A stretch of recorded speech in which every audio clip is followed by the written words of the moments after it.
ta parole. Et je suis saisi de crainte. La parole de Dieu, lorsqu'elle est prononcée, elle produit en nous la crainte de Dieu. Tout celui qui a reçu la parole de Dieu, il reçoit aussi la crainte de Dieu. C'est pourquoi la Bible nous dit que nous devons travailler à notre salut avec crainte et tremblement devant Dieu. Le salut que nous avons obtenu, c'est une grâce de la part de Dieu. On ne doit plus jouer avec la grâce. Ce n'est pas une disgrâce. C'est la grâce de Dieu. Tite nous dit, la grâce de Dieu, source du salut pour tous les hommes, a été manifestée. Et cette grâce nous apprend à fuir l'impiété. Quelle est la grâce que toi tu as reçue? Tu continues à vivre dans les péchés. Tu n'as pas reçu la grâce de Dieu. Alléluia.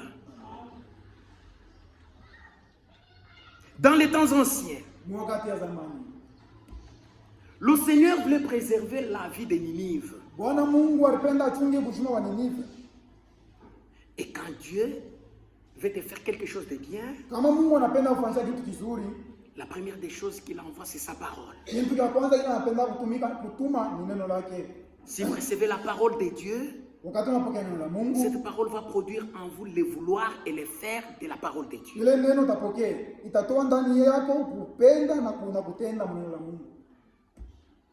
Les gens de Ninive, ils étaient méchants.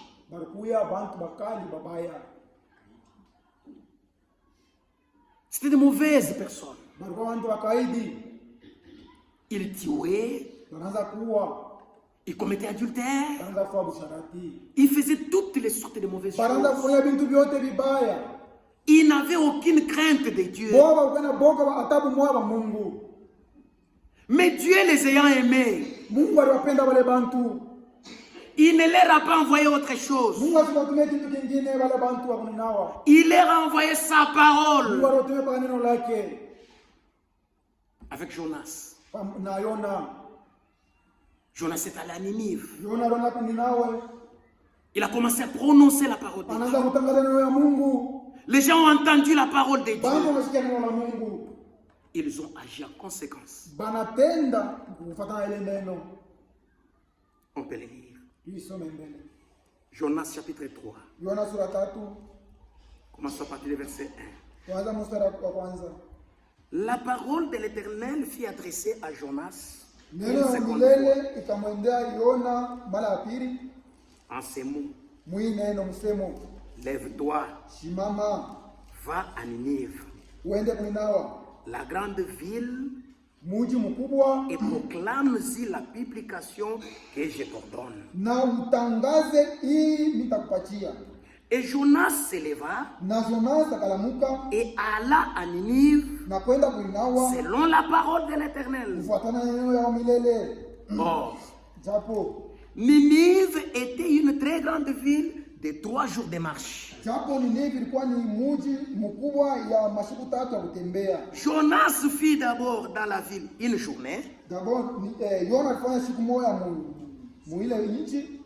Et il criait et disait, encore 40 jours et Ninive est détruite. Encore 40 jours et Ninive sera détruite. Et les gens de Ninive crièrent à Dieu. Et ils publièrent un jeûne. Et se revêtirent des sacs, depuis le plus grand jusqu'au plus petit. La parole de Dieu était proclamée à Ninive. Quand ils ont entendu la parole de Dieu, ils étaient saisis de la crainte de Dieu. Ils ont publié les jeûnes. Ils ont publié la prière. Et tout le monde s'était revêtu des sacs. Ils se sont couchés sur la cendre. Ils criaient à l'Éternel. Et les choses parvinrent aux oreilles du roi. Alléluia. Et le roi a fait publier dans sa ville, dans son pays, que personne ne mange, que personne ne boive. Tous nous devons crier à l'Éternel. Nous allons nous revêtir des sacs, dormir sur la cendre. Qui ne sait si l'Éternel ne reviendrait sur sa colère et ne se repentirait du mal qu'il a résolu sur nous. Les gens de Ninive ont agi ainsi. Après avoir entendu la parole de Dieu, ils avaient la crainte. Ils avaient la crainte de la parole de Dieu. À cause d'une seule prédication que Jonas avait prononcée à Ninive, ils sont revêtus des sacs. Ils ont commencé à crier à l'Éternel. Alléluia. Ils ont demandé même aux bêtes, aucune bête ne pourra manger. Aucune bête ne pourra se brever. Tous nous allons gêner. Tous nous allons prier et crier à l'Éternel. Que Dieu vous bénisse. Mais vous et moi, combien de prédications avons-nous entendues? Combien de prédicateurs sont passés ici derrière la chaîne pour nous rappeler qu'il n'y a plus de temps, le temps est proche. Pour Ninive, on avait déterminé qu'il restait 40 jours. Il connaissait même le nombre de jours. Il n'était pas dans la distraction comme toi et moi. Quoi qu'il restait encore 40 jours, ils ont revêtu les sacs, ils ont crié à l'Éternel, jusqu'à ce que l'Éternel ait entendu leur prière. Mais toi et moi, connais-tu les jours que le Seigneur va venir? Nous nous comportons comme si nous connaissions les jours que le Seigneur va venir. Les gens de Ninive avaient même connu les jours que leur ville serait détruite. Mais malgré cela, ils n'ont pas entendu qu'il reste encore 2 jours pour publier les jeûnes. Ils ont publié les jeûnes. Ils ont commencé à crier à l'Éternel. Mais toi et moi, combien de fois devions-nous vaquer à la prière? La Bible nous dit, la fin de toutes choses est proche. Soyez donc sages et sobres pour vaquer à la prière. Nous avons tous échoué au test. Personne n'a pu veiller même 1 heure seulement de prière. Mais les gens de Ninive, ce n'était pas 1 heure. Ils sont restés sur la cendre. Ils ont porté les sacs. Ils n'ont pas mangé. Ils sont restés à jeûne, en train de crier à l'Éternel. Et l'Éternel, lorsqu'il a vu qu'ils agissaient ainsi, Dieu est revenu de la colère qu'il avait résolue sur Ninive. Il connaissait qu'il restait 40 jours.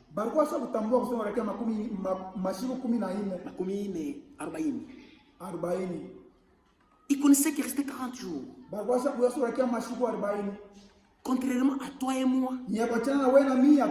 Parce que la Bible nous dit, nous devons veiller et prier, car nous ne connaissons ni l'heure, ni les jours, ni la minute qui va venir. Tu te comportes comme si tu connaissais les jours que le Seigneur va venir.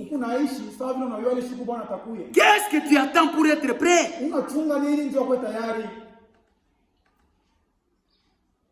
Cela ne dépend plus du Seigneur. Tout ce qui est nécessaire pour notre piété, tout ce qui est nécessaire pour notre préparation, le Seigneur nous a déjà donné. Maintenant, il dépend de toi et de moi. Si tu veux être prêt, même maintenant tu peux être prêt. Si tu veux recevoir le Saint-Esprit, mais maintenant tu peux le recevoir. Que Dieu vous bénisse. On continue la lecture.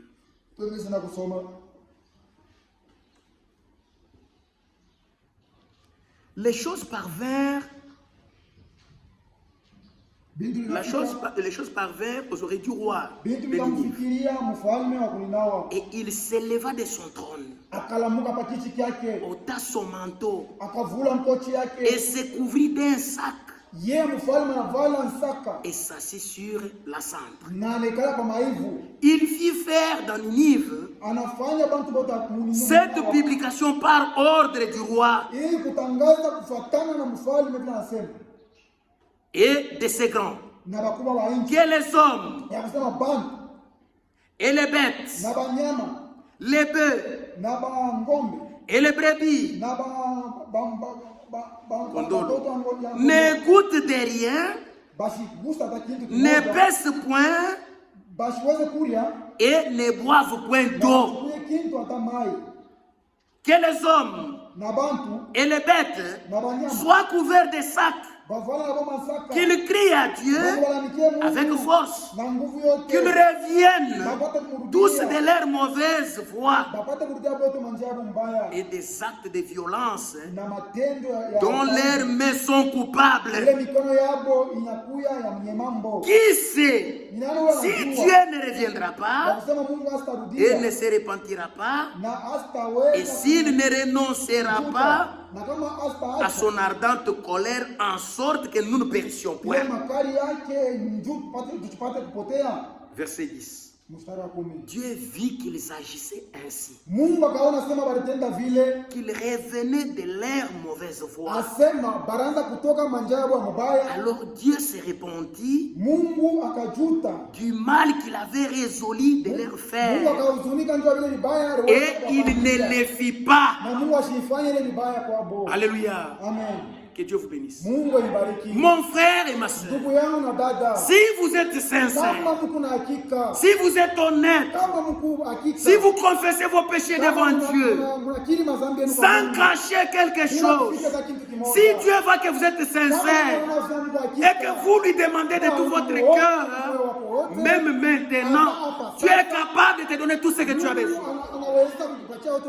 Ce qui fait que Dieu ne te donne pas, c'est parce que quand il regarde en toi, il n'y a pas le sérieux. Il s'accomplit en toi la parole qui dit: ces hommes m'honorent de leurs lèvres, mais leur cœur est éloigné de moi. Si ce qui sort de ta bouche est identique à ce qui est dans ton cœur, Dieu sera obligé d'accomplir cela. Les gens de Ninive se sont repentis. Ils sont revenus de leur mauvaise voie à cause d'une seule prédication de Jonas. Mais toi et moi, nous avons entendu combien de prédications? Combien de prédicateurs nous ont-ils annoncé ce que l'Éternel a parlé? Pourquoi nous n'avons pas la crainte de Dieu? Matthieu chapitre 12 dit ceci.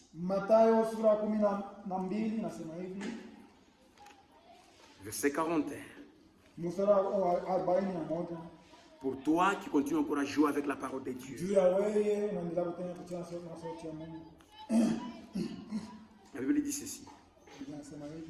Les hommes de Ninive s'élèveront au jour du jugement avec cette génération. Pas une autre génération. Cette génération, la nôtre ici, les hommes de Ninive s'élèveront ce jour-là et jugeront cette génération. Pourquoi? Les hommes de Ninive s'élèveront au jour du jugement avec cette génération et la condamneront. Pourquoi? Parce qu'ils se repentirent à la prédication de Jonas. Ils ont entendu la prédication de Jonas. Ils se sont repentis. Ils se sont détournés de leur mauvaise voie. Mais écoutez. Et voici. Il y a ici plus que Jonas.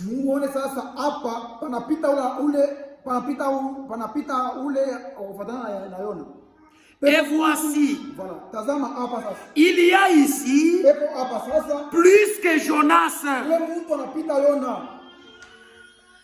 Dans Hébreux chapitre 1 nous dit, autrefois Dieu nous a parlé par les prophètes.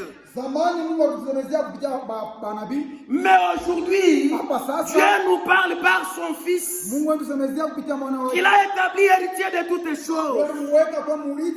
Si les gens de Ninive avaient écouté la prédication de la bouche de Jonas, et ils se sont répandus. Mais maintenant que le Fils lui-même parle, par son esprit, combien devrions-nous avoir crainte? Que Dieu vous bénisse. Si autrefois ils se sont repentis à la prédication de Dieu, maintenant vous et moi, combien devrions-nous avoir crainte de la parole de Dieu?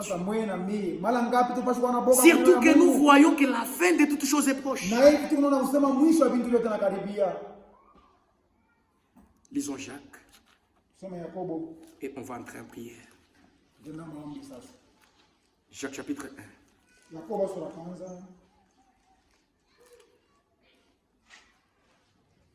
Verset 19.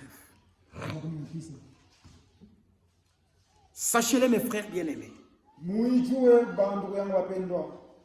ainsi que tout homme soit prompt à écouter, lent à parler, lent à se mettre en colère. Soyez prompt à écouter. Ne vous fâchez pas rapidement. Et ne parlez pas vite. Car la colère de l'homme n'accomplit pas la justice de Dieu. Verset 21. C'est pourquoi, rejetant toute suie et tout excès de malice, recevez avec douceur la parole qui a été plantée en vous et qui peut sauver vos âmes. Je reviens. C'est pourquoi, rejetant toute suie,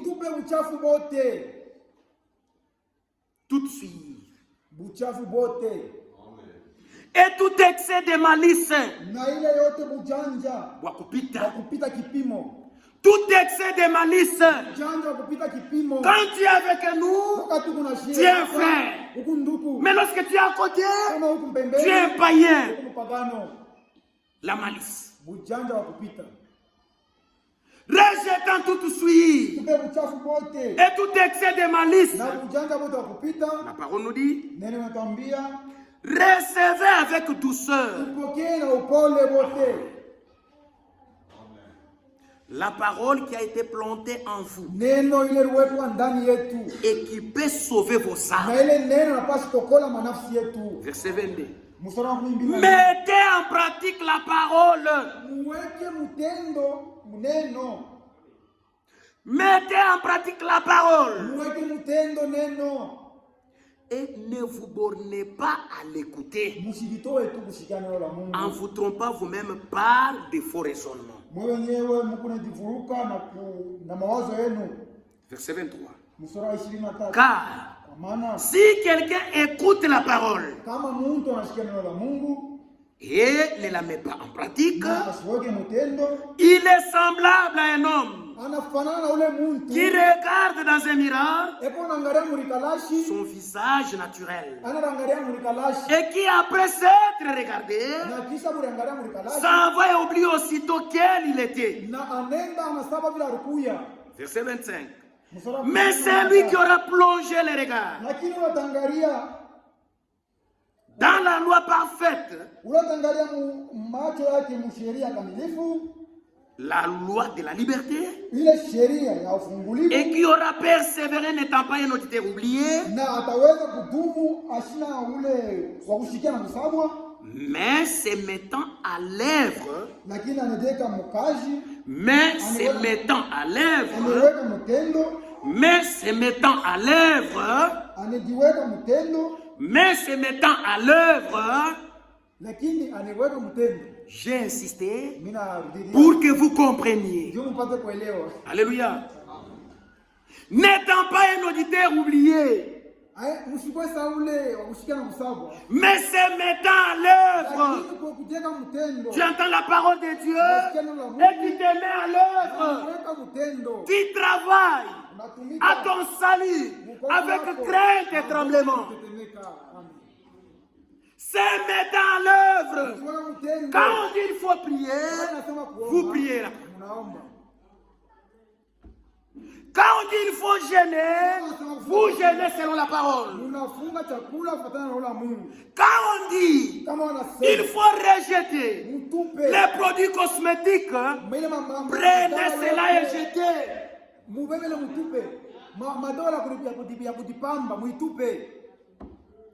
Quand on dit qu'il ne faut pas mettre de mèches, enlevez cela. Si vous faites ça, vous allez recevoir la bénédiction qui vient de Dieu. Se mettant à l'œuvre, n'étant pas un auditeur oublié. Amen. Amen.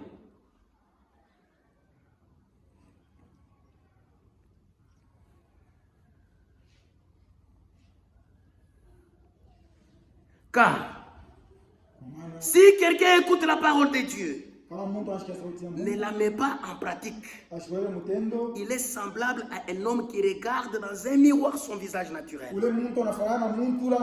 et qui, après s'être regardé, s'en voit et oublie aussitôt quel il était. Mais c'est lui qui aura plongé les regards. Anangalia muzuri. Alléluia. Ne pas regarder superficiellement. Tu regardes pour comprendre ce que Dieu dit. C'est ça, plonger le regard dans les Écritures. Celui qui aura plongé le regard dans la loi parfaite,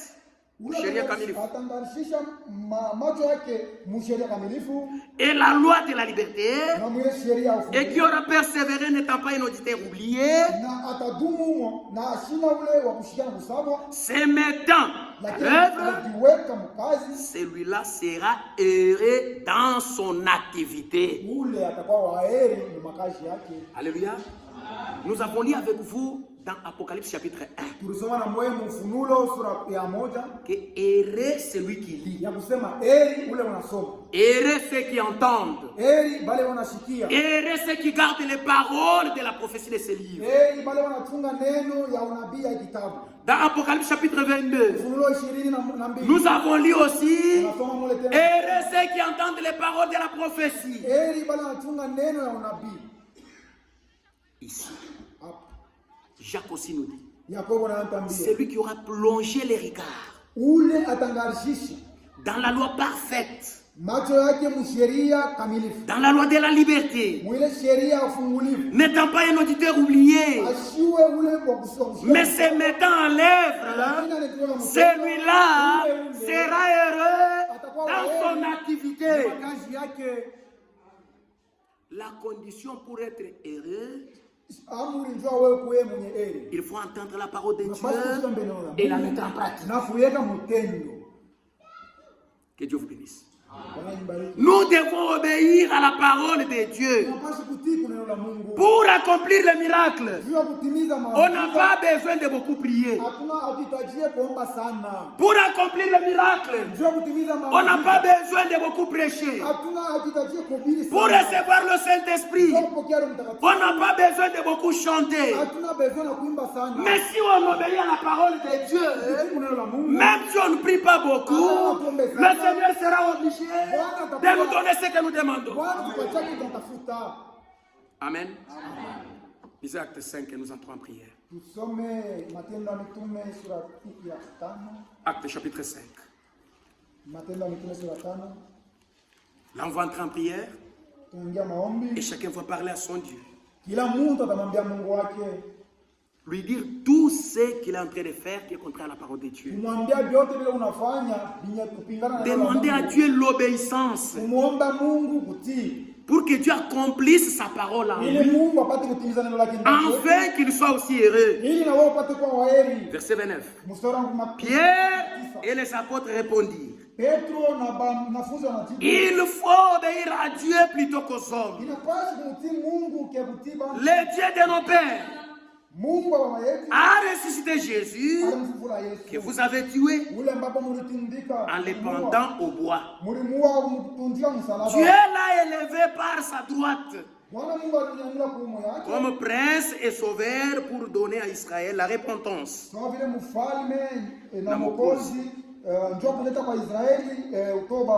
Vous comprenez? Comme prince et sauveur pour donner à Israël la repentance. Et le pardon des péchés. Écoutez maintenant verset 32. Nous sommes témoins de ces choses, de même que le Saint-Esprit que Dieu a donné à ceux qui lui obéissent. Alléluia. Si vous voulez recevoir le Saint-Esprit, obéissez à la parole de Dieu. Si vous voulez que Dieu réponde à votre prière, soyez obéissants à la parole de Dieu. Alléluia. Un cantique. Et nous entrons en prière.